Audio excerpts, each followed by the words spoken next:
Dos personajes siniestros, Lawrence King de Nebraska y Craig Spence.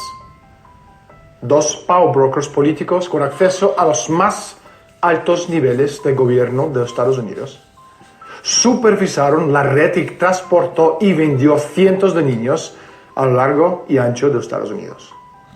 Su modus operandi: utilizaban el reconocido orfanato católico de Nebraska Boys Town, ciudad de los niños, como su reservoir pedófilo. El destino más habitual para las víctimas: Washington, D.C. Una casa de lujo, equipada con los mejores sistemas de grabación audio-visual. Senadores, congresistas, multimillonarios y miembros del gobierno se vieron involucrados en un juego macabro. A partir de ese punto, todos se convirtieron en peones al servicio del poder. Un sistema de controles y contrapesos. La base del sistema del gobierno estadounidense se ocultó al pueblo norteamericano. Un sistema de controles y contrapesos de chantaje. Muchas decisiones políticas se vendieron al mejor postor como en una tétrica subasta. Sus protagonistas se convirtieron en propiedad de los extorsionadores. ¿Alguien se atreve a contar estos hechos espeluznantes? Por suerte y desde la sombra, hemos encontrado a un periodista de investigación valiente que se sumergió dentro de un submundo tan perverso, diabólico y malvado que cuesta creer que esta realidad terrorífica puede existir en el mundo en que vivimos. Pero antes, salimos a la calle y preguntamos a la gente su opinión sobre el escándalo de Franklin. Hemos salido a la calle para preguntar a la gente lo que opina sobre el escándalo Franklin. Porque es de lo poco que no se puede comprar con dinero, la inocencia de un niño. Como son gente poderosa, a lo mejor sí. Eso es mundo de dinero. Si tienes dinero, tienes todo, se puede tapar todo. Es maldad. Para mi cabeza ya no entra dentro de lo posible. Tienen que estar enfermos, es lo único que puedo decir. Los medios de comunicación son medios de desinformación en todos lados. Eso está muy tapado. El dinero compra la verdad. Gente que se atreva a hacer eso y que tenga poder en Estados Unidos también tendrá poder sobre los medios de comunicación. Pues probablemente porque en algunos medios pueda haber personas que sean de la misma condición.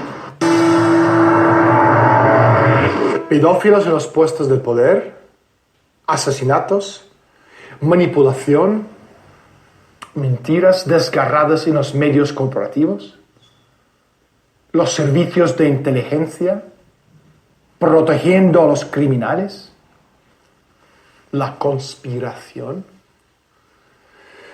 Hoy vamos a entrevistar a un hombre que sabe más acerca de este asunto que cualquier otro en el planeta. Se llama Nick Bryant, el autor del escándalo de Franklin.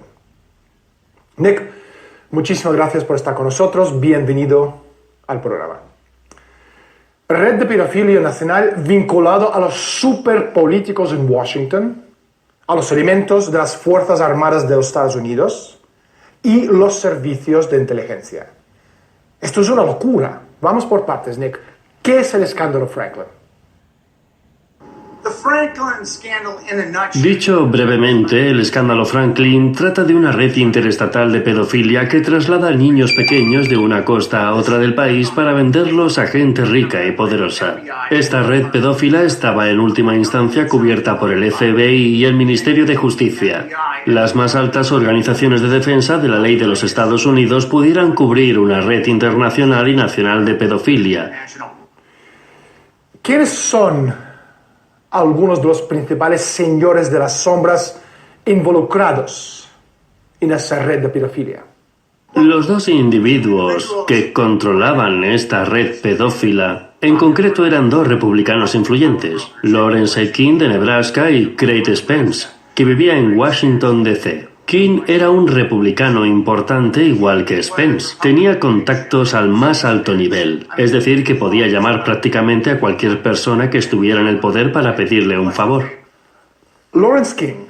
Ahora, Este es el hombre que abrió en 1984 la Convención Nacional Republicana, cantando el himno nacional delante del presidente Reagan, y después montó una fiesta para 600 personas, entre ellos la hija de Reagan, el mismo Lawrence King, que según tu libro está vinculado a la CIA, y que vendió los niños secuestrados para convertirlos en esclavos sexuales para los ricos y famosos. Pero ¿cómo es posible algo así?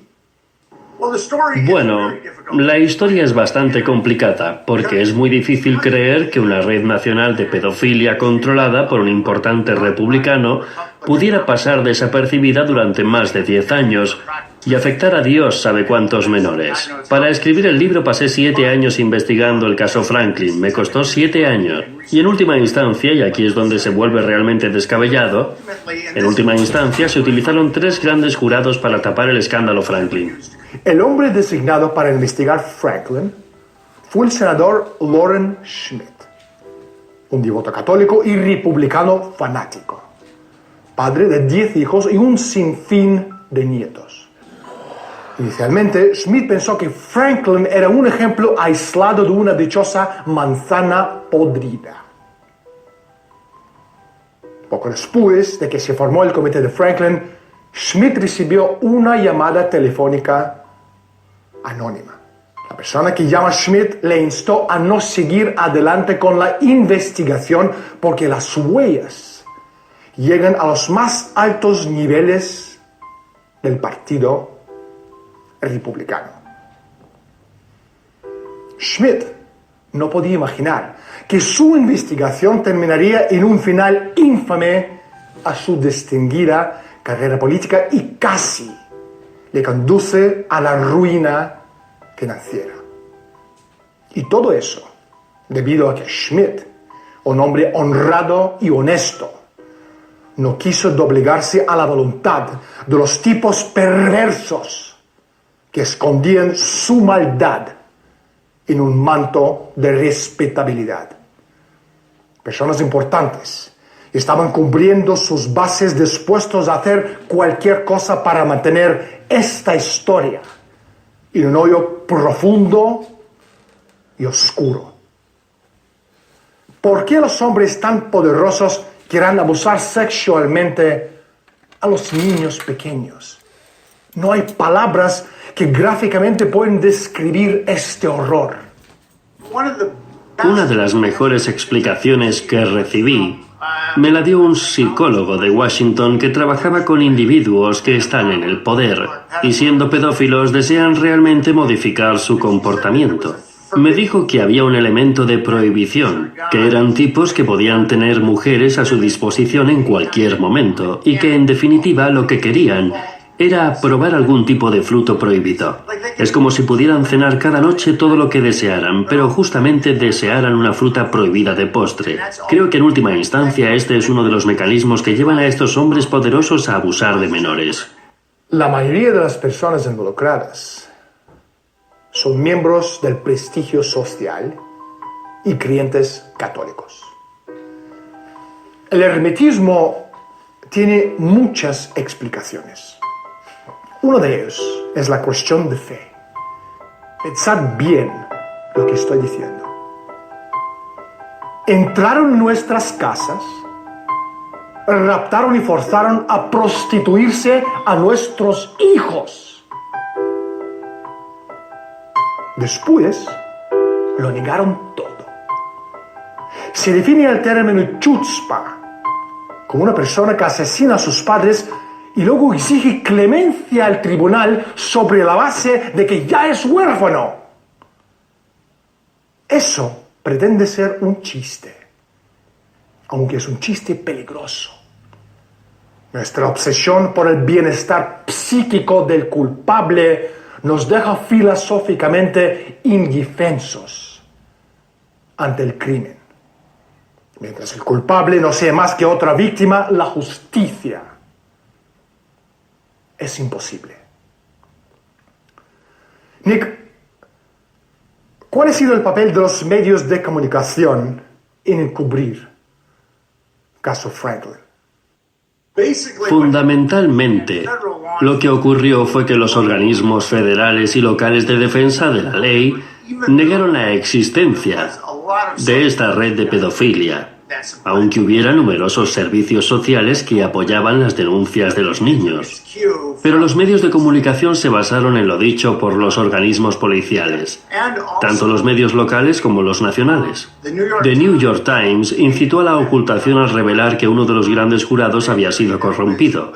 El Washington Post informó de la condena por perjurio de Alicia Owen, una de las 2 niñas víctimas de abusos. La CBS hizo un trabajo gigantesco las 24 horas a propósito de Alicia Owen y el pretendido abuso de que fue víctima.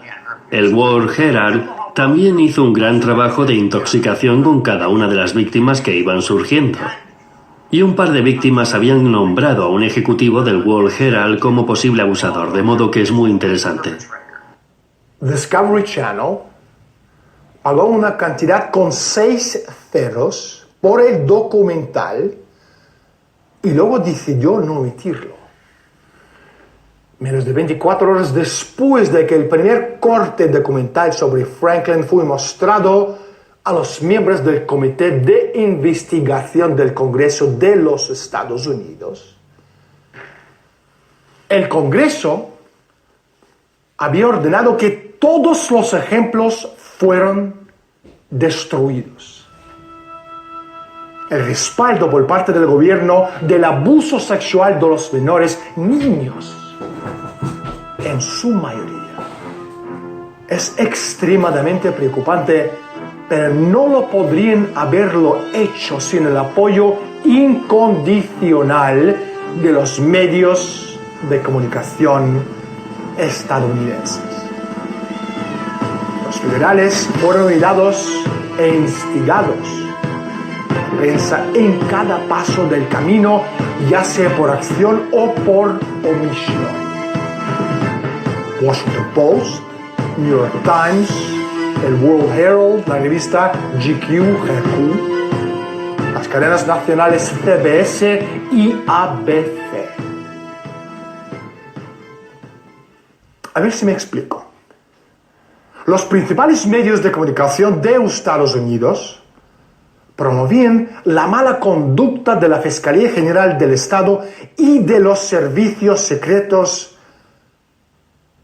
hasta que nos quedamos estupefactos por el poder pérfido de Estado, la Policía Federal y de los principales medios de comunicación de torcer la verdad en mentira y viceversa. Nick, y en esa repugnante conspiración del silencio participaron los elementos corruptos dentro del FBI y el Departamento de Justicia. ¿Por qué? ¿Es esa corrupción generalizada en la aplicación de la ley de Estados Unidos? Creo que hay 2 factores. Según las personas que entrevisté, la ocultación se produjo durante el primer gobierno de Bush. Según algunas de estas personas a las que entrevisté, había una cierta cantidad de miembros del personal de Bush implicados en esta red pedófila. Pero también creo que hay otro factor, que es el chantaje. En el escándalo Franklin muestro que hay miembros del Parlamento y miembros del poder que estaban de hecho comprometidos por determinados individuos. Creo que si esto hubiera estallado a la luz del día, muchos de los miembros del gobierno de Bush y de la dinastía Bush hubieran tenido problemas, y también los estadounidenses hubieran visto que los controles de poder de su sistema político se basan hasta cierto punto en el chantaje. Nick, por mucho que lo intentaron, el gobierno de Estados Unidos no podía ocultar completamente la investigación. Algunas de las víctimas, soportando terrible retribución y la persecución, no iba a ceder al gobierno. Una de las víctimas, Alicia Owen, se negó a retractarse de su abuso y tenía que enfrentarse a la maquinaria entera del gobierno de Estados Unidos, que nunca pudieron callar en la boca. Los niños que aparecieron diciendo que formaban parte de esta red pedófila fueron terriblemente hostigados por el FBI.